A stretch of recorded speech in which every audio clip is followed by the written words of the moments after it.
बिस्मिल्लाहिर्रहमानिर्रहीम। अस्सलाम वालेकुम। आज हम आपको आपके मोबाइल के एंड्रॉयड में से वाईफाई का पासवर्ड इजीली निकालने का तरीका बताने जा रहे हैं। ठीक है, ये आपने वाईफाई के क्यू कोड जो है वो निकाल लेना है। क्यू आर कोड का आपने स्क्रीनशॉट ले लेना है और इसको आपने क्रॉप कर लेना है। खाली क्यू आर कोड जो है वो हमें चाहिए।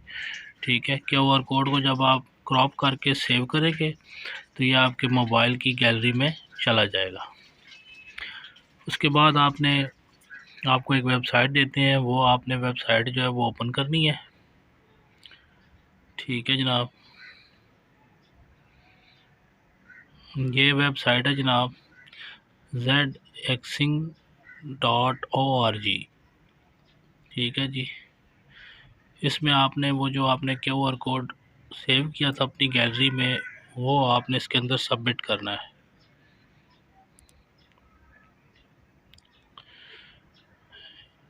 ये सबमिट किया,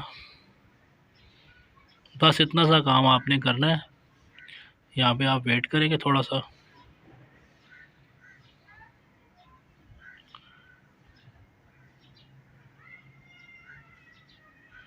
ये आपका पूरा डाटा वाईफाई का निकल आया। ठीक है जी, ये देख लें आप, ये नीचे जो है ये आपका वाईफाई का पासवर्ड निकल आया जो आपके मोबाइल में वाईफाई सेव होगा।